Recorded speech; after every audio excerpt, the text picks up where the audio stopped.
Hello मेरे प्यारे दोस्तों। तो फ्रेंड्स 2025 के करंट अफेयर्स के इस दूसरे सेशन में आप सभी का फिर से स्वागत है।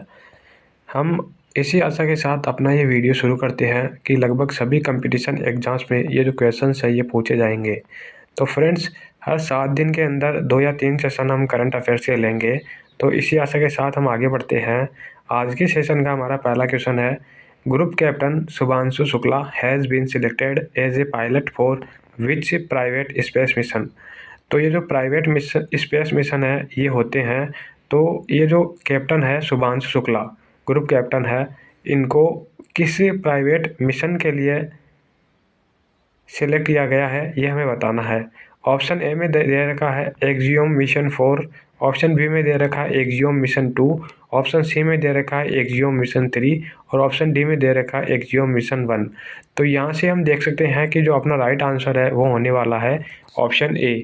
मतलब जो एक्जियोम मिशन 4 है इसके लिए जो ग्रुप कैप्टन शुभांशु शुक्ला है इनको सिलेक्ट किया गया था।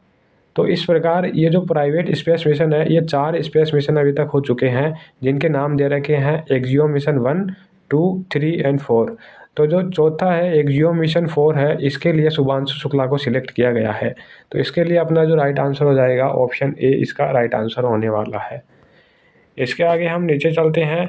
तो ये जो आपको इमेज शो कर रही है, ये इमेज शो कर रही है, ये शुभांशु शुक्ला की इमेज है जो कि एयरफोर्स के अंदर ग्रुप कैप्टन है। इसके आगे सेकंड क्वेश्चन में चलते हैं। Who has been appointed as the new CEO of Sony group corporation. तो जो सोनी ग्रुप कॉरपोरेशन है इसके जो नए सीईओ है ये कौन अपॉइंट किए गए हैं ये हमें बताना है। और ये रिसेंटली अपॉइंट किए गए हैं। ऑप्शन ए में हमें दे रखा आनंद महिंद्रा, ऑप्शन बी में हमें दे रखा है हिरोकी टोटोकी, ऑप्शन सी में दे रखा है विलियम चो और ऑप्शन डी में दे रखा है नन ऑफ दीज। तो फ्रेंड्स यहाँ से हम देख सकते हैं कि जो अपना ऑप्शन बी है ये राइट आंसर होने वाला है। मतलब कि अभी हाल ही में सोनू ग्रुप कॉरपोरेशन के जो नए सीईओ बने हैं ये बने हैं हिरोकी टोटोकी। तो इस प्रकार अपना जो ऑप्शन बी है ये राइट आंसर होने वाला है। इसके आगे थर्ड क्वेश्चन में चलते हैं। Who will chair the BRICS youth council entrepreneurship working group meeting 2025। ये हमें बताना है कि ये जो BRICS youth council entrepreneurship working group की जो मीटिंग है ये 2025 में होने वाली है, मार्च 2025 में। तो इसको चेयर कौन करेगा, कौन सी कंट्री इसको होस्ट करेगी ये हमें बताना है। ऑप्शन ए में हमें दे रखा है जापान, ऑप्शन बी में दे रखा है न्यूजीलैंड, ऑप्शन सी में दे रखा है टोक्यो और ऑप्शन डी में हमें दे रखा है इंडिया। तो इस बार 2025 में, मार्च 2025 में इस मीटिंग को हेल्ड कौन करने वाला है, इस मीटिंग को होल्ड करने वाला है, होस्ट करने वाला है वो इंडिया है। तो इस प्रकार इस क्वेश्चन का राइट आंसर क्या हो जाएगा, ऑप्शन डी इसका राइट आंसर होने वाला है। इसके आगे हम देखते हैं। तो पांचवें क्वेश्चन में दे रखा है recently who won the award for ICC women's cricketer of the year 2024। तो जो 2024 के अंदर आईसीसी के जो मैच हुए थे उनमें women's cricketer of the year किसे चूज़ किया गया है ये हमें बताना है। ऑप्शन ए में हमें दे रखा है एमिलिया केयर, ऑप्शन बी में दे रखा है एलिस पेरे, ऑप्शन सी में दे रखा है स्मृति मंदाना और ऑप्शन डी में दे रखा है नन ऑफ दीज। तो फ्रेंड्स यहाँ से हम देख सकते हैं कि जो अपना राइट आंसर है वो क्या होने वाला है। राइट आंसर अपना ऑप्शन ए होने वाला है। मतलब जो एमिलिया केयर है जो कि न्यूजीलैंड की प्लेयर है, ये ICC women's cricketer of the year 2024 के लिए चुनी गई है। तो इस प्रकार हम यहाँ से कह सकते हैं कि जो अपना ऑप्शन ए है ये राइट आंसर होने वाला है, एमिलिया केयर जो कि न्यूजीलैंड की प्लेयर है। इसके आगे फ्रेंड्स इसकी जो ये इमेज है ये इमेज आपको दिखाई गई है। इमेज से थोड़ा बहुत हमें अच्छा याद रहता है, अच्छा याद रख सकता है, हमारी मेमोरी बनी रहती है। इसके आगे छठे क्वेश्चन में चलते हैं। तो चाणक्य डिफेंस डायलॉग 2024 जो भारतीय सेना द्वारा आयोजित किया गया है का विषय क्या है। तो ये अभी हाल ही में अभ्यास है, ये भारतीय सेना द्वारा आयोजित किया गया था चाणक्य डिफेंस डायलॉग 2024। तो इसका जो विषय है, इसका जो थीम है, इसका जो सब्जेक्ट है वो क्या है ये हमें बताना है। ऑप्शन ए में दे रखा है राष्ट्र निर्माण के चालक, समग्र सुरक्षा के माध्यम से विकास को बढ़ावा देना, ऑप्शन बी में दे रखा है विकसित भारत की ओर भारत का मार्ग, ऑप्शन सी में दे रखा है भारत और इंडो पैसिफिक क्षेत्र की सुरक्षा और ऑप्शन डी में दे रखा है सैन्य प्रौद्योगिकी में नवाचार। तो फ्रेंड्स यहाँ से हम देख सकते हैं कि जो डिफेंस डायलॉग 2024 है, चाणक्य डिफेंस डायलॉग 2024 जो कि भारतीय सेना के द्वारा आयोजित किया गया था, इसका जो विषय है वो क्या रहा, इसका विषय रहा ऑप्शन ए। मतलब राष्ट्र निर्माण के चालक, समग्र सुरक्षा के माध्यम से विकास को बढ़ावा देना, ये इसका थीम रही है, इसका ऑब्जेक्ट रहा है। इसके आगे हम देखते हैं। तो ये जो राइट आंसर अपना ऑप्शन ए हो जाएगा। तो भारतीय सेना और सेंटर फॉर लैंड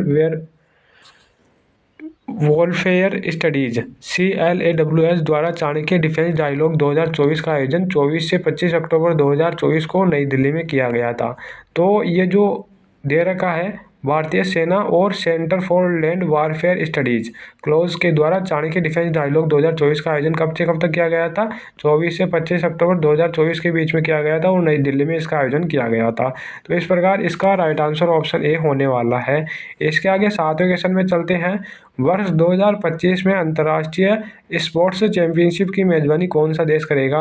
तो 2025 में जो अंतर्राष्ट्रीय स्पोर्ट्स चैंपियनशिप है ये खेली जाएगी, तो इसकी मेजबानी कौन सा देश करेगा? ऑप्शन ए हो जाएगा नेपाल, ऑप्शन बी हो जाएगा भारत, ऑप्शन सी हो जाएगा जापान और ऑप्शन डी हो जाएगा चीन। तो फ्रेंड्स ये क्वेश्चन मोस्ट इंपॉर्टेंट रहने वाला है, क्योंकि इस बार वर्ष 2025 में अंतर्राष्ट्रीय स्पोर्ट्स चैंपियनशिप की जो मेजबानी है ये भारत करने वाला है। तो इस प्रकार इस क्वेश्चन का जो राइट आंसर है ये ऑप्शन बी होने वाला है, भारत। इसके आगे हम चलते हैं 8वें क्वेश्चन में। National mineral development corporation NMDC किस मंत्रालय के प्रशासनिक नियंत्रण के तहत है, ये हमें बताना है। तो अलग अलग मंत्रालय है, जैसे शिक्षा मंत्रालय अलग है, जल मंत्रालय अलग है, भूभाग मंत्रालय अलग है। तो इस प्रकार ये जो नेशनल मिनरल डेवलपमेंट कॉरपोरेशन है NMDC है, ये किस मिनिस्ट्री के अंडर आता है ये हमें बताना है। ऑप्शन ए में हमें दे रखा वाणिज्य और उद्योग मंत्रालय के अंडर में आता है, ऑप्शन बी में दे रखा खान मंत्रालय के अंडर में आता है, ऑप्शन सी में दे रखा वित्त मंत्रालय के अंडर में आता है और ऑप्शन डी में दे रखा इस्पात मंत्रालय के अंडर में आता है। तो फ्रेंड्स यहाँ से अपना जो राइट आंसर है वो क्या होने वाला है? यहाँ से हम देख सकते हैं कि अपना जो राइट आंसर है ये ऑप्शन डी होने वाला है, मतलब इस्पात मंत्रालय के अंडर में आता है ये क्या? NMDC, national mineral development corporation. इसके आगे हम चलते हैं। यह NMDC के बारे में बताया गया है कि NMDC क्या है। NMDC एक प्रकार की कंपनी है, तो इसी कंपनी के बारे में हमें बताया गया है। यह भारत का सबसे बड़ा लौह अयस्क उत्पादक है। मतलब जो NMDC है ये किसका उत्पादन करता है? लौह अयस्क का उत्पादन करता है और इसके खदान छत्तीसगढ़ और कर्नाटका में स्थित है। तो NMDC के जो ये खदान है, खान है, ये कहाँ कहाँ उपस्थित है? ये उपस्थित है छत्तीसगढ़ में और कर्नाटक में। इसका जो मुख्यालय है, मतलब NMDC का मुख्यालय हैदराबाद और तेलंगाना में स्थित है। National mineral development corporation NMDC इस वित्तीय वर्ष में मध्य प्रदेश के पन्ना टाइगर रिजर्व के पास स्थित खदान से 6500 कैरेट हीरे, जिनकी कीमत लगभग $3.4 मिलियन है, निकालने के लिए तैयार है। तो ये जो NMDC है इस प्रकार मुख्य रूप से जो ये विवादों में रहा और न्यूज़ में रहा, तो ये किसके कारण न्यूज़ में रहा? ये लगभग 6500 कैरेट के जो हीरे हैं जिनकी कीमत $3.5 मिलियन है, इनको निकालने के लिए तैयार है। और ये जो इनकी खदान है ये कहाँ पर है? पन्ना टाइगर रिजर्व के पास में इनकी खदान है, मध्य प्रदेश में। तो इस प्रकार ये NMDC इस प्रकार न्यूज़ में रहा। तो ये जो क्वेश्चन है ये मोस्ट इंपॉर्टेंट क्वेश्चन है। ये NMDC है, ये किसके अंडर में आता है, किस मिनिस्ट्री के अंडर में आता है? ये आता है इस्पात मंत्रालय के अंडर में आता है। इसलिए अपना जो ऑप्शन डी है ये राइट आंसर होने वाला है। इसके आगे हम चलते हैं 9th क्वेश्चन में। तो 9th क्वेश्चन में दे रखा है जनवरी 2025 में माइकल मार्टिन किस देश के प्रधानमंत्री चुने गए हैं? तो ये क्वेश्चन है, ये करंट का क्वेश्चन है। अभी हाल ही में जनवरी माह में 2025 में जो माइकल मार्टिन है ये किस देश के नए प्रधानमंत्री बने हैं ये हमें बताना है। ऑप्शन ए में हमें दे रखा है आयरलैंड में, ऑप्शन बी में दे रखा है स्विट्जरलैंड में, ऑप्शन सी में हमें दे रखा है जर्मनी में और ऑप्शन डी में हमें दे रखा है फ्रांस में। तो फ्रेंड्स यहाँ से हम देख सकते हैं कि जो अपना राइट आंसर है वो ऑप्शन ए होने वाला है। मतलब अभी हाल ही में जो आयरलैंड है, आयरलैंड देश के नए प्रधानमंत्री बने हैं। ये कौन बने हैं? माइकल मार्टिन, ये जो फ्रेंड्स है ये नए प्रधानमंत्री बने हैं। इसके आगे हम देखते हैं तो ये जो इमेज दिख रही है ये है माइकल मार्टिन की इमेज, जो कि अभी हाल ही में आयरलैंड के नए प्रधानमंत्री बने हैं। इसके आगे 10वें क्वेश्चन में चलते हैं। कारा सागर जो समाचारों में देखा गया था किस महासागर का सीमांत सागर है ये हमें बताना है।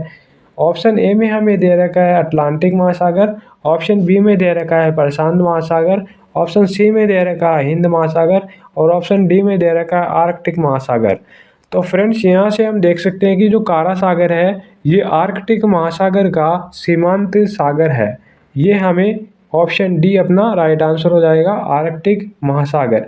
तो फ्रेंड्स यहाँ से आपको बताना है कि ये जो सीमांत सागर है ये क्या होता है, ये इसकी जो डेफिनेशन है ये क्या होती है, सीमांत सागर की डेफिनेशन क्या होती है, इसका जो आंसर है ये आपको कमेंट बॉक्स में देना है। इसके आगे 11th क्वेश्चन में चलते हैं। तो 11th क्वेश्चन दे रखा है Sindri fertilizer plant recently seen in the news is located in which state. ये हमें बताना है कि जो सिंदरी फर्टिलाइजर प्लांट है ये किस राज्य में स्थित है, ये हमें बताना है। ऑप्शन ए में हमें दे रखा है झारखंड में, ऑप्शन बी में हमें दे रखा है उत्तर प्रदेश में, ऑप्शन सी में हमें दे रखा है राजस्थान में, और ऑप्शन डी में हमें दे रखा है गुजरात में। तो फ्रेंड्स यहाँ से हम देख सकते हैं कि जो अपना ऑप्शन ए है ये राइट आंसर होने वाला है। मतलब कि सिंदरी फर्टिलाइजर प्लांट है ये कहाँ स्थित है, ये है झारखंड में लोकेटेड है। तो इस प्रकार अपना राइट आंसर क्या होने वाला है, ऑप्शन ए अपना राइट आंसर होने वाला है, झारखंड। इसके आगे हम चलते हैं 12th क्वेश्चन में। तो what is the name of the operation recently launched by the India to evacuate Indian nationals from Haiti. तो जो हैती देश है इसमें अभी हाल ही में कुछ न कुछ गठित हुआ था, जिसके कारण जो भारतीय नेशनल्स थे उनकी जो जान है उनकी जान पर आपदा आई थी। तो उन्हें बचाने के लिए अभी हाल ही में भारत सरकार ने एक मिशन को लॉन्च किया था। उस मिशन का नाम हमें बताना है, उस ऑपरेशन का नाम हमें बताना है। ऑपरेशन ए में हमें दे रखा है ऑपरेशन मेघदूत, ऑप्शन बी में हमें दे रखा है ऑपरेशन शक्ति, ऑप्शन सी में हमें दे रखा है ऑपरेशन राहत, और ऑप्शन डी में दे रखा है ऑपरेशन इंद्रावती।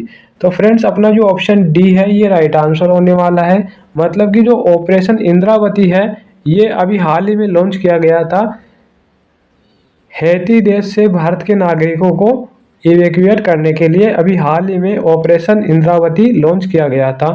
तो इस प्रकार अपना जो ऑप्शन डी है ये राइट आंसर होने वाला है। इसके आगे हम चलते हैं। तो ऑपरेशन राहत है वो किससे रिलेटेड है, इसके साथ ही ऑपरेशन शक्ति है वो किससे रिलेटेड है, इनका आंसर आपको किस में देना है, कमेंट बॉक्स में देना है। तो ऑपरेशन राहत के बारे में हम पढ़ते हैं। तो ऑपरेशन राहत, this operation took place in 2013 during the north India floods. North India में मतलब जो उत्तरी भारतीय राज्य हैं उनमें जब क्या आया था, बाढ़ की आपदा आई थी, बाढ़ की मतलब बाढ़ से रिलेटेड आपदा आई थी, फ्लड्स आए थे। तो उन फ्लड्स में जो भारतीय नेशनल्स हैं उनको बचाने के लिए ऑपरेशन राहत शुरू किया गया था। इसके आगे this operation took place in 2015 during the Yemeni crisis Yemen. तो ये जो ऑपरेशन राहत है ये कब शुरू किया गया था, 2015 में शुरू किया गया था, और यमन में जो यमनी क्राइसिस हुए थे उनमें ये ऑपरेशन शुरू किया गया था। तो इस प्रकार फ्रेंड्स वीडियो आपको अच्छी लगी हो तो लाइक करें, इसके साथ ही चैनल को शेयर करें और सब्सक्राइब जरूर करें। थैंक यू फ्रेंड्स, जय हिंद।